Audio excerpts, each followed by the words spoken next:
لتجدن أشد الناس عداوة للذين آمنوا اليهود والذين أشركوا صدق الله مولانا العظيم وصدق رسوله النبي الكريم ونحن على ذلك من الشاهدين والشاكرين والحمد لله رب العالمين নোয়াখালী জেলা হেফাজতের উদ্যোগে আয়োজিত আজকের এই বন্যার্তদের পুনর্বাসন উপলক্ষে দোয়া ও আলোচনা সভার সম্মানিত সভাপতি নোয়াখালীর আলেমদের সেরতাজ নোয়াখালী জেলা হেফাজতের আমির হযরতুল আল্লাম মাওলানা নিজামউদ্দিন সাহেব হাফিজাহুল্লাহ উপস্থিত আছেন। আজকের এই প্রোগ্রামের মধ্যমণি 1 বছর 2 বছর 1 মাস 2 মাস 1 দিন 2 দিন নয় 14 থেকে 15টি বছর জালেম হাসিনার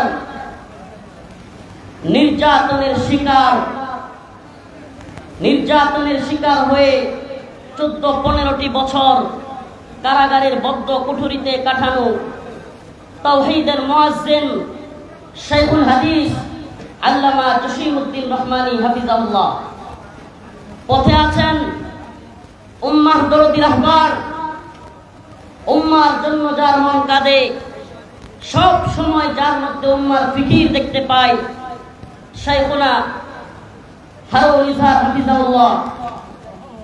আমি যে মানুষটির মধ্যে আকাবির ও আসলাফদের সাহাবায়ে কেরামের নমুনা দেখতে পাই, পথে আছেন প্রিয় ভাই মুফতি মাহমুদ হাসান গনবী হাফিজাহুল্লাহ। আরো উলামায়ে কেরাম, হেফাজতের শীর্ষ নেতৃবৃন্দ আপনাদের এখানে উপস্থিত হওয়ার জন্য আসতেছেন। লাকসাম বের হয়েছেন চট্টগ্রামের কৃতি সন্তান, হেফাজত গড়ার কারিগর, নৈপথ্যের কারিগর হযরতুল আল্লাম মাওলানা মীর ইদ্রিস হাফিজাহুল্লাহ আমাদের সকলকে এখানে উপস্থিত হওয়ার জন্য রব্বে কাবা তৌফিক দান করেছেন। ওনারাও আসতেছেন, আমরা ওনাদের মুখ থেকে গুরুত্বপূর্ণ কথা শুনবো। সেজন্য রব্বে কাবার দরবারে প্রথমে কালিমাতুশ শুকর আদায় করে বলি আলহামদুলিল্লাহ। প্রিয় উপস্থিতি, আলোচনার বিষয় নির্ধারণ করা হয়েছে বর্ণাত্মদের পুনর্বাসন। আমি আয়াতে কারিমা তিলাওয়াত করেছি মুসলমানদের শত্রু, মুসলমানদের কঠিন শত্রু। আল্লাহ পাক বলছেন কোরআনে, দুইটার মধ্যে কি মিল? আলোচনা সভা নির্ধারণ করা হয়েছে বর্ণাত্মদের পুনর্বাসন, আর আমি আয়াত কারিমা তিলাওয়াত করেছি ইসলামের শত্রু কারা। অনেকেই মিল খুঁজে পাবেন না। আমি বলবো এটার মধ্যে অনেক বড় মিল আছে। দয়া করে কেউ যদি এইদিকে না এসে ওদিকে বসলে মনে হয় ভালো হবে, মনে কিছু নেবেন না, কারণ এখানে আসলে মঞ্চে এটা কাঁপাকাঁপি শুরু হয় এবং হুজুর মনে কিছু নেবেন না, ওই দিক থেকে একটা রাস্তা করলে আমার মনে হয় ভালো হবে। প্রিয় হাজিরিন, আবারও বলতেছিলাম আলোচনার বিষয়বস্তু আজকে নির্ধারণ করা হয়েছে বর্ণাত্মদের পুনর্বাসন, কিন্তু আমি আয়াতে কারিমা তিলাওয়াত করেছি লাতাজিদান্না আশাদ্দান নাস আদাওয়াতাল লিল্লাযিনা আমানুল ইয়াহুদ ওয়াল্লাযিনা আশরাকু। মুমিনদের কঠিন শত্রু রূপে আল্লাহ পাক বলেছেন আশাদ্দান নাস, মানুষদের মধ্য থেকে তোমরা পাবে শত্রুতা হিসেবে তোমরা দেখবে ইহুদি এবং মুশরিকদের। আলোচনার বিষয় বর্ণাত্মদের। আমি আয়াত কারিমা তিলাওয়াত করেছি মুসলমানদের শত্রু। কেউ কেউ এটার মধ্যে যোগসূত্র খুঁজে না পেলেও আমি বলবো অনেক বড় যোগসূত্র রয়েছে। আজকের এই নোয়াখালী এবং ফেনী কিংবা এই অঞ্চলের বন্যার পিছনে কর্তৃত্ববাদী, হিন্দুত্ববাদী, ব্রাহ্মণ্যবাদী, অখণ্ড ভারতের স্বপ্ন দেখা সেই গুজরাটের কসাই মোদী সরকারের প্ল্যান রয়েছে। অতএব বর্ণাত্মদের কথা বলতে গেলে প্রথমেই বলতে হবে এই ব্রাহ্মণ্যবাদী, হিন্দুত্ববাদী, এই জালেম অখণ্ড ভারতের স্বপ্ন দেখা, রাম রাজত্ব কায়েমের স্বপ্ন দেখায় হিন্দুত্ববাদী, ব্রাহ্মণ্যবাদী তাগুতি শক্তি এই ইন্ডিয়ার বিরুদ্ধে। আমার আলোচনার বিষয় খুবই সংক্ষিপ্ত, লম্বা করার সুযোগ নেই। হুজুররা চলে আসতেছেন, নামাজের পরে ওনারা আলোচনা করবেন। আমরা নামাজের বিরতির মধ্যে যাব অল্প কিছুক্ষণের মধ্যে। প্রিয় হাজিরিন, আজকে এই যে ফেনী নোয়াখালী অঞ্চলের বন্যা, এই বন্যার পিছনে আওয়ামী লীগ গভর্নমেন্ট যখন ক্ষমতায় ছিল, বারবার আমাদেরকে বোঝানোর চেষ্টা করা হয়েছে কিশোরগঞ্জে রাষ্ট্রপতির এলাকায় যাওয়ার জন্য একটা বাঁধ নির্মাণ করা হয়েছে, এই জন্য এই বন্যা হয়। মিডিয়া বুঝাইছে তীব্র বৃষ্টির কারণে বন্যা হয়। কোন কোন মিডিয়া এভাবে লিখতো উজান থেকে নেমে আসা পানির কারণে বন্যা হচ্ছে। এবং মাসগুলো একটাও ভারতের নাম লিখতে সাহস করে নাই। এখনো পর্যন্ত এই দালাল অনেক মিডিয়া ভারতের নাম লিখতে সাহস করে না। লিখতে সাহস করে না নাকি চাটুকারিতা করে? চাটুকারিতা করে। ও প্রিয় মুসলিম উম্মাহ, ও নোয়াখালীর মুসলমান, আমাদেরকে শত্রু মিত্র চিনতে হবে। আমাদের বন্ধু কারা, শত্রু কারা। আমাদেরকে কেউ কেউ রাজনীতি শিখায়, কেউ কেউ অর্থনীতি শিখাতে চায়, কেউ কেউ আমাদেরকে পররাষ্ট্রনীতি শিখাতে চায়। আমাদেরকে আর্থসামাজিক অবস্থান, অর্থনৈতিক অবস্থান বুঝে কথা বলতে বলে। আমি বলি, শুনো, আমরা সব বিষয়ে রাজনীতি, অর্থনীতি, পররাষ্ট্রনীতি এগুলো বুঝে কথা বলবার চেষ্টা করি। কিন্তু যদি আমাদের সামনে ইস্যু চলে আসে ইসলামের, আমাদের সামনে যদি ইস্যু চলে আসে ঈমানের, আমাদের সামনে যদি প্রশ্ন চলে আসে রাসূলুল্লাহ সাল্লাল্লাহু আলাইহি ওয়াসাল্লামের, তখন আমরা রাজনীতি, অর্থনীতি, পররাষ্ট্রনীতি বুঝি না।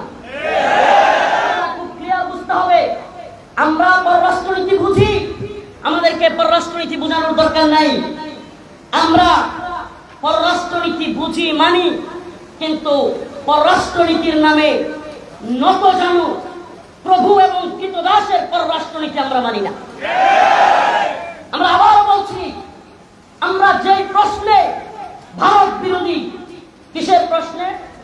ইসলাম প্রশ্ন, ঈমান প্রশ্নে, মুসলিমদের এই ভূখণ্ড ধ্বংস করার পায়তারার প্রশ্নে আমরা ভারত বিরোধী। একই প্রশ্নে আমরা আমেরিকার বিরোধী। কথা খুব ভালোভাবে বুঝতে হবে। আওয়ামী লীগ গভর্নমেন্ট ক্ষমতায় থাকাকালীন আপনারা দেখেছেন নুপুর শর্মা ভারতে বসে রাসূলুল্লাহ সাল্লাল্লাহু আলাইহি ওয়াসাল্লামকে নিয়ে কটূক্তি করেছিল। এ বাংলার মুসলমান আলেম সমাজ গ্রেপ্তার হওয়ার পরেও সাধারণ জেনারেল শিক্ষিত নটর ডেম কলেজের ছাত্ররা, রাজশাহী বিশ্ববিদ্যালয়ের ছাত্ররা, বিভিন্ন কলেজ ভার্সিটি পড়ুয়ার ছাত্ররা রাসূলুল্লাহ সাল্লাল্লাহু আলাইহি ওয়াসাল্লামের ভালোবাসায় রাজপথে তীব্র আন্দোলন গড়ে তুলেছিল। আপনারা দেখেছেন। আশ্চর্যের বিষয়, এক কুখ্যাত কুলাঙ্গার আব্দুস শয়তান, এটার নাম দিয়েছিল আব্দুল মোমেন। আমি বলি এটা আব্দুস শয়তান। এই আব্দুস শয়তান দম্ভ ভরে হিন্দুদের প্রোগ্রামে গিয়ে বলেছিল, এক ভদ্র মহিলা ভারতে একটা কথা বলে ফেলেছিল, আমরা এই ইস্যুতে বাংলাদেশে আন্দোলন করতে দেই নাই। আমরা ভারতবর্ষের সরকারকে বলে এসেছি হাসিনাকে রাখতে হবে। মনে আছে কথাগুলো? সমস্যাটা কোথায়? এদেশের মিডিয়া বলেন কিংবা আমরা কেউ ওই যে রসুলকে নিয়ে কথাটা বলছে এটাকে ফোকাস না করে বাংলাদেশ সরকারের কথা বলছে ওইটাকে ফোকাস করছে। অথচ এটার চাইতে কত ভয়ঙ্কর কথাই আব্দুস শয়তান বলেছে কি, যে আমরা রসুলকে কটূক্তি করেছে এক ভদ্র মহিলা, নাউজুবিল্লাহ। ওর ভাষায় নুপুর শর্মা কি মহিলা? কেন আপনারা কি শুনেন না এই কথাগুলো? অথচ এটাকে ফোকাস না করে দেশের মিডিয়া বলেন, এদেশের সুশীল পাড়া বলেন, এদেশের আম জনতা বলেন, ফোকাস করছে কোনটারে? আমরা ভারতবর্ষের সরকারকে বলে এসেছি। আমি কারাগারে থেকে আমার তো আফসোস হয়েছে, হাই হাই, রসুলকে নিয়ে এত বড় দাম্ভিকপূর্ণ কথা বলেছে। এটাকে ওই সময় সুতা পিটা করে বাংলাদেশে, সুতা পিটা করে জাল দিয়া পিটা বাংলাদেশ থেকে বাইর করা হয়েছে। তো কি হলো? কথাটা কেন টানলাম? যখন দেখা গেল ফিলিস্তিনে ইসরায়েল আক্রমণ করলো, ছাত্রলীগ নামের সংগঠন আন্দোলন করে। আয় সুবহানাল্লাহ, দেখছেন না? মনে হয় কি সুন্দর রাজনীতি। ইসরায়েলের বিরোধিতা করলে আমেরিকার বিরোধিতা করা হয়। ফিলিস্তিন ইস্যুতে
ইনশাআল্লাহ একটা 30-এ নামাজ হবে। তো আমি ইনশাআল্লাহ একটা 15-এর দিকে ছেড়ে দিব ওযুর জন্য, প্রস্তুতির জন্য। একটা 30 অর্থাৎ 1:30টায় নামাজ হবে, আবারও 2টায় আলোচনা শুরু হবে। 2টার আগে হুজুররা অলরেডি সোনাইমুড়ি আছেন। তো আপনারা তো সোনাইমুড়ি চিনেন না, খুব কাছাকাছি। ওনারা চলে আসবেন, নামাজ পড়বেন এখানে। নামাজের পরপর হুজুরদের আলোচনা শুরু হবে। তো 1:30টা পর্যন্ত, 1:30টায় নামাজ, 1:15-তে ছেড়ে দেবো ইনশাআল্লাহ। যে কথা বলতেছিলাম খেয়াল আছে আপনাদের? আওয়ামী লীগ কি করলো? ছাত্রলীগ ফিলিস্তিনের পক্ষে আন্দোলন করলো।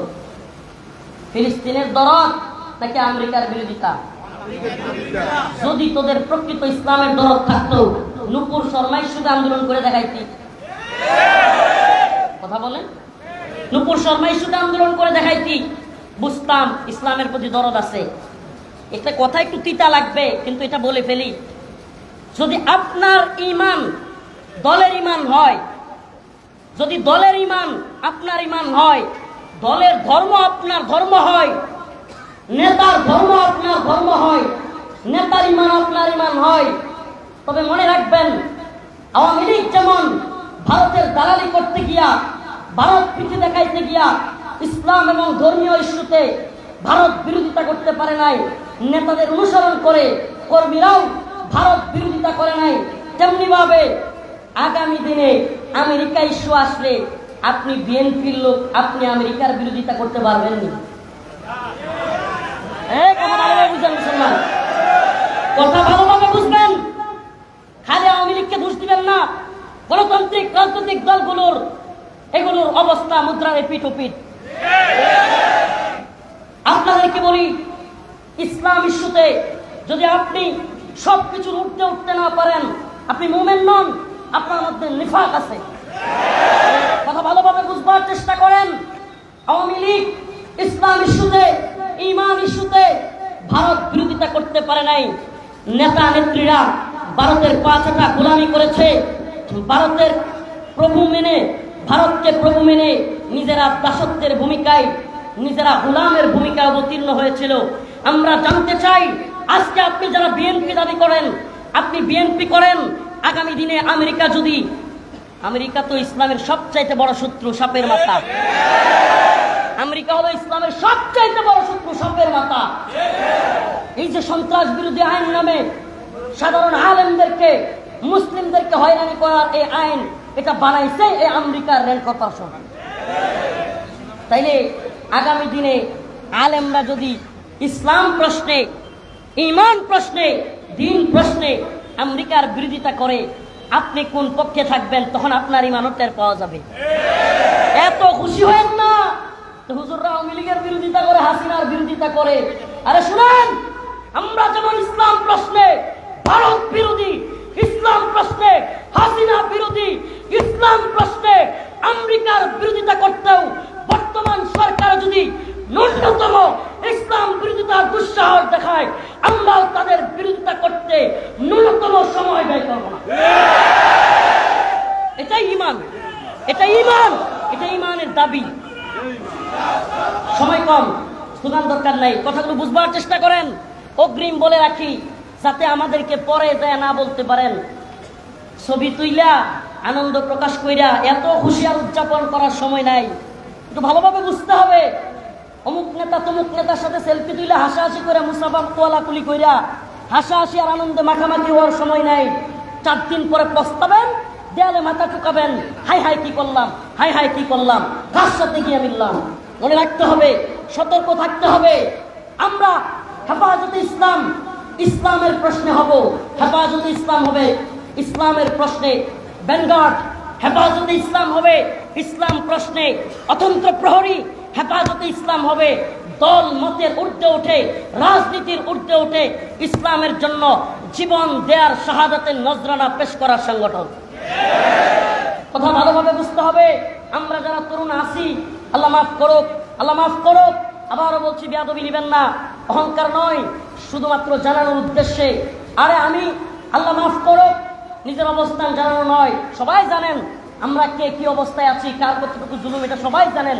তবু একটু হালত মনে করে দিতে চাই, আমার উপর সমস্ত আলেমদেরকে বাদ দিয়া, সারা দেশের হেফাজতে এত বড় বড় মাশায়েখ আলেমদেরকে বাদ দিয়া আমাকে সপ্তাহের ব্যবধানে 2 বার গ্রেফতার করা হয়েছে। সবার আগে আমাকে গ্রেফতার করা হয়েছে।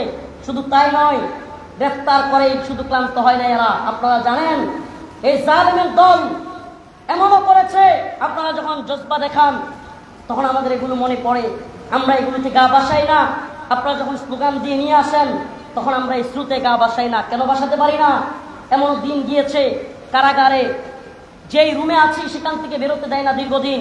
বের হব, নিচে একটু পানির জন্য যাব, বোতল নিয়ে গিয়া পানি নিতে যায়, বোতলটা তাড়াতাড়ি ভরার জন্য তাড়াতাড়ি বোতল ভরেন, আবার উপরে ওঠেন, প্রেসার দেয় কারারক্ষীরা।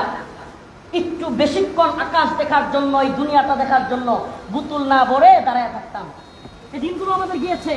বোতলটা না ভরে, পানিটা না ভরে কি করতাম? অযথায় সিরিয়ালে দাঁড়ায় থাকতাম। কেন? একটু যেন নিচে আকাশ দেখতে পারি। এই অবস্থাটা আমার উপর দিয়ে গিয়েছে। আমাদের এই জুব্বা খোলা হয়েছে, ট্রেনে লুঙ্গি খোলা হয়েছে, আমাদেরকে জড়ায় ধরছে মহিলারা, দৈরাইগুলোর এইরকম অনেক ক্যামেরা দিয়া ছবি তোলা হয়েছে। এই দিনগুলো গিয়েছে। প্রিয় হাজিরিন, কেন বলতেছি এই কথাগুলো? বলতেছি এজন্য, আমরা তরুণ মানুষ, আমরা যুবক মানুষ, অল্প বয়সী মানুষ, আমাদেরকে সবার আগে গ্রেফতার করেছে জালেম। কেন? কারণ আমাদেরকে তারা থ্রেট মনে করেছে। আমি আবার বলি, হেফাজতে ইসলামের নেতৃবৃন্দ যারা এখানে আছেন, নোয়াখালীবাসী, আপনাদের এই সাহসী উদ্যোগ, এই প্রজন্মের সবচাইতে বেশি মাজলুমদেরকে নিয়ে আপনারা এই নোয়াখালীবাসী যে প্রোগ্রামটা করেছেন, আমি প্রথমেই এই সাহসী ভূমিকার জন্য আল্লামা নিজামউদ্দিন সাহেব হাফিজাহুল্লাহকে আন্তরিকভাবে মুবারকবাদ জানাই। এই মানুষগুলো সবচাইতে বেশি জুলুমের শিকার, এই মানুষগুলো সবচাইতে বেশি জুলুমের শিকার। আপনারা মনে রাখবেন, এই মানুষগুলোকে যদি আপনারা পাশে থাকেন, ইনশাআল্লাহ সুম্মা ইনশাআল্লাহ আগামী দিনে এই সব মানুষগুলোকে দিয়ে ইসলামী বিপ্লবের স্বপ্ন দেখা যায়। অতএব আবারও বলি, আমাদেরকে গ্রেফতার করার কারণে, আমাদেরকে আগে ভাগে রিমান্ডে নেওয়ার কারণে, দীর্ঘদিন কারাগারে রাখার কারণে, ওদের ক্ষোভের কারণে আমরা হেরে যাই নাই। আল্লাহ পাক যেই সমস্ত মানুষ মাজলুম হয়েছে তাদেরকে সম্মান দিয়েছেন, আর যারা লাঞ্ছিত করেছে, এই মানিক্কা, ইনু মেনন কিংবা এই সমস্ত নেতারা, আজকে এদের অবস্থা কি? এই তো সেদিনের আইজিপি চৌধুরী আব্দুল্লাহ মামুন, আমি কোথাও বলি না, সারা দেশে এই লোকটা আমার প্রোগ্রাম নিষিদ্ধ করে দিছিল, কেউ জানে না। সারা দেশে আমি প্রোগ্রাম করতে পারতাম না। আল্লাহর কি কুদরত, এই কয় দিনের ভিতরে এখন শুনি তার 2 দিন পর পর খালি রিমান্ড আর রিমান্ড। সুবহানাল্লাহ। পারে কে? সুবহানাল্লাহ ওয়া বিহামদিহি। হুয়াল আউয়াল ওয়াল আখির ওয়াল যাহির ওয়াল বাতিন। আল্লাহই প্রথম, আল্লাহই শেষ। ওয়ালিল্লাহুম্মা মালিকাল মুলক তুতিল মুলকা মান তাশা ওয়া তুইজ্জু মান তাশা ওয়া তুযিল্লু মান তাশা বিয়াদিকাল খায়র। আরে আল্লাহই সব। তাবারাকাল্লাযী বিয়াদিহিল মুলক ওয়া হুয়া আলা কুল্লি শাইইন কাদির। আরে যেই রব সব পারে, সমস্ত ক্ষমতার মালিক যিনি, আমরা তার ক্ষমতায় বিশ্বাস করি। আওয়ামী লীগের কিংবা বিএনপির কিংবা ডক্টর ইউনূস সাহেবের ক্ষমতায়, আমেরিকা কিংবা ব্রিটেনের ক্ষমতায়, ভারতের ক্ষমতায় আমরা বিশ্বাস করি না। আমরা কার ক্ষমতায় বিশ্বাস করি? আল্লাহর ক্ষমতায় বিশ্বাস করা ব্যক্তিদেরকে ভয় দেখায় লাভ নাই। আল্লাহ কসম আল্লাহ, এই জমিনে শাহাদাতের নজরানা পেশ করার জন্য হামেশাই আমরা প্রস্তুত, কিন্তু কোন দলকেই ইসলাম বিরোধী এজেন্ডা বাস্তবায়ন করবার জন্য দিব না। আমরা আপনাদের পাশে আছি ভারত বিরোধিতায়। মনে রাখবেন, আপনিও ঢাকা যাবেন, আমিও ঢাকা যাব, সমস্যা কি? একসাথে যাই, আপনি আরেক দলে হন, এতে সমস্যা নাই। আপনি ঢাকা যাবেন, আমি ঢাকা যাব, আপনি কুমিল্লা পর্যন্ত যাবেন, আচ্ছা আসেন, কুমিল্লা পর্যন্ত তো একটু শক্তিশালী হইলাম। এই রাজনীতি আমরা বুঝি, আসি, কিন্তু ভারতের বন্ধু হওয়ার চেষ্টা করবেন, আপনার সাথে আমরা নেই। মনে রাখবেন, ভারতের সাথে পিরিত দেখায় ক্ষমতায় আসার চেষ্টা করবেন। হ্যাঁ, এই জাতি যেমন মাথায় তুলতে পারে, আসারও দিতে পারে। হুট করে আসার খেয়ে পড়ে যাবেন, হাইরে কি হইল, জনপ্রিয়তার বেলুন হুট করে দেখবেন ফুটা হয়ে গেছে। সাবধান, সাবধান। এ জাতি শত্রু মিত্র চিনো, শত্রু মিত্র চিনবার চেষ্টা করো। আমাদের বর্তমান পৃথিবীতে মুসলিমদের কিংবা এই ভারত উপমহাদেশের কিংবা বিশেষ করে বললে বাংলাদেশের সবচাইতে বড় শত্রু হিন্দুত্ববাদী সরকার। এটা ভালোভাবে মাথায় ঢুকাইতে হবে, আমাদেরকে ভালোভাবে ঢুকাতে হবে। হেফাজতে ইসলামের কেন্দ্রীয় নেতৃবৃন্দ, ওনাদের কাছে যদি আমার এই পয়গাম পৌঁছায়, বিনীতভাবে বলবো, আমরা আপনাদেরকে ভালোবাসি আল্লাহর জন্য। আল্লাহ, আমরা আপনাদেরকে ভালোবাসি আল্লাহর জন্য, কিন্তু দিন ঈমানের বিরুদ্ধে গিয়ে, তথাকথিত গণতান্ত্রিক রাজনীতি করতে গিয়ে ঈমান, দিন এগুলোর সাথে আপোষ করবেন, আপোষকামী হবেন, আমরা আপনাদের পাশে নেই। তরুণ প্রজন্ম আপনাদের পাশে পাবেন না, লিখে রাখেন, পাবেন না। তরুণ প্রজন্ম আপনাদের পাশে আছে যতক্ষণ আপনারা জুলুমের বিরুদ্ধে যতক্ষণ আপনারা ইসলাম প্রশ্নে ভারত আমেরিকার বিরুদ্ধে। আমাদের বর্তমান নতুন সরকারের বিশেষ সহকারী ভালোই উল্টাপাল্টা কথা বলা শুরু করছে। আমরা শুনতেছি, দেখতেছি। আমরা এক্ষুনি আপনাদের বিরুদ্ধে যেতে চাই না, আমরা তখনও যেতে চাই না যদি ভারত প্রশ্নে, আমেরিকা প্রশ্নে, ইসলাম প্রশ্নে আপনারা যদি আমাদের সাথে থাকেন, আমরাও আপনাদের সাথে থাকতে সমস্যা নেই। কিন্তু একটা কথা মনে রাখবেন, একটা কথা মনে রাখবেন, ভারত প্রশ্নে কিংবা ইসলাম প্রশ্নে ন্যূনতম ছাড় দিতে আমরা প্রস্তুত নই। আমরা সব কিছুতে ছাড় দিব। রাজনীতি বুঝি, অর্থনীতি বুঝি, দেশের অবস্থান বুঝি, আমরা আমাদের অবস্থানও বুঝি, আমাদের পায়ের তলার মাটি কতখানি শক্ত কতটুকু এটাও বুঝি। এটা না বুঝতে 32 মাস কারাগারে থাইকা, দিনের পর দিন রিমান্ডে থাইকা এখনো যদি এগুলো না বুঝি কবে বুঝবো? আমরা এগুলো বুঝি, জানি। অতএব আমরা জানা বোঝার বাহিরেও কিছু করি, এটা আল্লাহর শক্তিতে। সুবহানাল্লাহ। কার শক্তিতে? এটা আল্লাহর শক্তিতে করি। আবারও বলি, হেফাজতের আলেমদেরকে বলি, আমরা আপনাদেরকে ভালোবাসি, কিন্তু আপোষকামী হয়েন না। আমরা আপনাদেরকে ভালোবাসি। মর্দে মুজাহিদ মাজলুম আলেমদেরকে জঙ্গি, মানহাজি, ওই আমেরিকার রেন কর্পোরেশনের ভাষায়, আওয়ামী লীগ হাসিনার ভাষায়, ভারতের ভাষায় মানহাজি, জঙ্গি বলে এই মর্দে মুজাহিদ মাজলুম আলেমদেরকে ট্যাগ দিয়েন না। মনে রাখবেন, মনে রাখবেন, এ জাতি মাজলুম আলেমদের পাশে ছিল, আছে। এ জাতি উম্মার জন্য যারা কাজ করে, উম্মার জন্য যারা পিতা, এদের পাশে থাকবে। কিছুদিনের মধ্যে দেখবেন, হায় হায়, মুফতি ফয়জুল্লাহ সাহেবের অবস্থা আর আমার অবস্থা তো পার্থক্য নাই। কাহিনী কি? কাহিনী কি? কাজ যদি মুফতি ফয়জুল্লাহ সাহেবের হয়, আপনার পিছন ছেড়ে দিবে যুবকরা। কাজ যদি মুফতি আমিন রহমতুল্লাহ আলাইহির হয়, আপনার পাশে যুবকরা থাকবে। কাজ যদি মর্দে মুজাহিদদের হয়, তাহলে আপনাদের পাশে যুবকদেরকে পাবেন, তরুণদেরকে পাবেন। প্রিয় উপস্থিতি, আজকে যারা মনে করেন আমি যেই কথা বলার জন্যই আয়াতে কারিমা তিলাওয়াত করেছি, ভারত প্রশ্নে, এই যে নোয়াখালী ফেনীর বন্যা, এটা কি জন্য? ভারতের জন্য। এক কথায়, এটা কি জন্য? এই দেশে এত পরিমাণ বৃষ্টি হওয়া লাগে না, বন্যা হয়ে যায়। আমাদেরকে, আমাদের মানুষদেরকে ভাষায় নিয়ে যায় এরা। আর এদের সাথে আমাদের বন্ধুত্ব থাকতে পারে? কথা বলেন, থাকতে পারে? এটা খুব স্পষ্ট বুঝতে হবে। আর এই হাসিনা সরকার কেন চলে গেল, দুইটা কথাই বলি, শুধু জাস্ট দুইটা কথাই। আল্লামা দেলোয়ার হোসেন সাঈদী রাহিমাহুল্লাহ যখন জীবিত ছিল, এদেশের আলেম সমাজের অনেকেই তার বিরোধিতা করেছে। করছে কি করে নাই? এমনকি তাকে নিয়ে কটূক্তি পর্যন্ত করেছে। আল্লাহর কি কুদরত, এই আল্লাহ বান্দা চলে গেছে, সাথে সাথেই ওনার মিছিল শুরু হয়ে গেছে, ওনার পক্ষে সাফাই গাওয়া শুরু হয়ে গেছে। আশ্চর্যের বিষয়, এ জাতির একটা আশ্চর্য লাগে আমার এই বিষয়। আজকে এই মাসুম আল্লামা জসিমউদ্দিন রহমানী হাফিজাহুল্লাহ বেঁচে আছে, কিছু কীটপতঙ্গের দল খুচাখুচি আর এই মানুষটাকে বিভিন্ন ট্যাগ দিতে ব্যস্ত। দেখবেন এই মানুষটাও আমাদের মধ্য থেকে চলে যাক, এরাই দেখবেন হায়াফসুস করে। এবারে আমাদের নেতৃগুণ একটা কথা কয়, থাকতে মিডাই খা না, মরলে মিডাই, মানে ওই জায়গাতে দেয়, তার কইতে পারলাম না। থাকতে মিডাই খা না, মরলে মিডাই, এই অবস্থা যেন না হয়। সাইদি রহিমাহুল্লাহ বেঁচে ছিলেন, ওরে বাবা, প্রশ্ন আর প্রশ্ন, এই সেই তমুক সমুক। আরে বেটা, কথা ভালোভাবে বুঝেন, ওরা কাউকে রাজাকার, কাউকে জঙ্গি, কাউকে মৌলবাদী, নতুন শব্দ একটা বাইর করছে, কাউকে মানহাজি। আপনি মানহাজি মানহাজি বলেন, এত সহজ? আমি তো দেখতেছি এই উম্মার যুবকেরা এখন জিহাদ ফি সাবিলিল্লাহর জন্য তৈরি আছে। আপনি মানহাজি মানহাজি বলে ট্যাগ দিয়া জনপ্রিয়তা ধরে রাখবেন, আপনার জনপ্রিয়তার বেলুন ফুটুস করে দেখবেন শেষ। আপনারা বেলুন দেখেন নাই? বেলুনের মধ্যে ছোট্ট একটা সুই দিয়া দেখবেন ফুটা মারলে কি হয়? ফুস।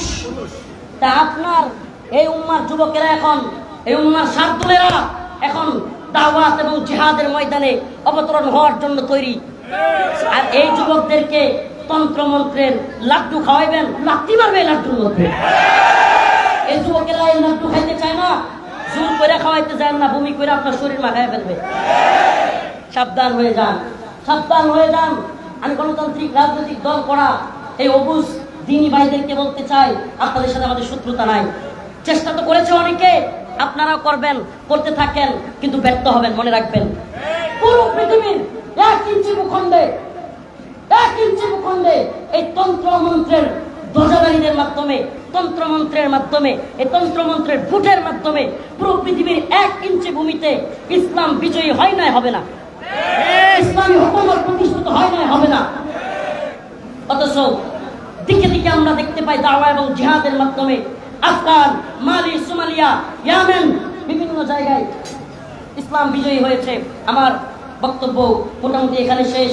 যে কথাটা বলছিলাম, এই সরকার পতনের পিছনে 2টা কারণ সবচেয়ে জরুরি এটা বুঝা। এক হলো সাইদি রহিমাহুল্লাহকে এই সরকার কেউ কেউ বলেন হত্যা করছে। কি করছে? হত্যা করছে। এই সাইদি রহিমাহুল্লাহর খুব এবং 2013 সালে শাপলার খুব সারা দেশের তরুণ প্রজন্মের মধ্যে বারুদের মতো কাজ করছে। আপনি না বুঝলে আমার কিছু করার নাই। 13 সালের শাপলার হত্যা এবং সাইদি রহিমাহুল্লাহর মৃত্যু এই তরুণ প্রজন্মের মধ্যে, এবং এই রিসেন্ট কিছুদিন আগে 21 সালে আলেমদেরকে বেরি পরানো, বন্দি করা এবং ছাত্রদের উপরে নির্মমভাবে গুলি করা, এই সব বিষয়গুলো একত্রিত হয়ে বিস্ফোরণ ঘটছে বোমার মতো। হাসিনার তত্ত্বে তাউস খান খান হয়ে গিয়েছে। আখেরি কথা বলে যাই, আপনাদের এলাকার সন্তান, ভুলে যায় না ছেলেটাকে, এনামুল হাসান ফারুকী, আমাদের প্রিয় ভাই এনামুল হাসান ফারুকী, আল্লামা জুনায়েদ বাবনগরী রহমাহুল্লাহর বিশ্বস্ত সহচর, আপনাদের নোয়াখালীর সন্তান। এই ভাইটা বড় অসুস্থ, লক্ষ লক্ষ টাকা প্রত্যেকটা থেরাপিতে লাগতেছে, কণ্ঠ চেঞ্জ হয়ে গিয়েছে, মাথার চুল পড়ে গিয়েছে। জালেম হাসিনার রিমান্ডে থাকতে থাকতে এই ভাইটা আজকে গলা, মাথা, তারপরে নাভি, যৌনাঙ্গ সব কিছু আজকে অচল অবস্থায় চলে গিয়েছে। এই ভাইটার খেয়াল রাখবেন। আপনাদেরকে আলেমদেরকে বলবো, নোয়াখালীর আলেম সমাজ, আপনারা ফান্ড কালেকশন করেন। প্রত্যেক দিন লক্ষ লক্ষ টাকা খরচ হচ্ছে। এই বাইকটা গত রাত্রে প্রায় আধা ঘন্টা কথা বলেছি। এই বাইকটার খেয়াল রাখবেন, আপনারা ফান্ড তৈরি করেন। বানবাসী মানুষের পাশে দাঁড়ানো যেমন দরকার, এই মাজলুম আজকে চেন্নাইয়ের হসপিটালে ভর্তি, তার পিছনে দাঁড়ানো আমাদের জন্য ওয়াজিব। অতএব এই মাজলুম মানুষটার সাথে আমরা পাশে থাকবো, তার সুস্থতার জন্য দোয়া করব, আর্থিকভাবে সহযোগিতা করব। এখন নামাজের বিরতির পর ইনশাআল্লাহ ইনশাআল্লাহ আমাদের একে মাজলুম মর্দে মুজাহিদরা দ্বীনের অতন্ত্র প্রহরীরা বক্তব্য রাখবেন। আপনারা সবাই নামাজ রাসূলুল্লাহ আসসালামু আলাইকুম ওয়া রাহমাতুল্লাহি ওয়া বারাকাতুহু।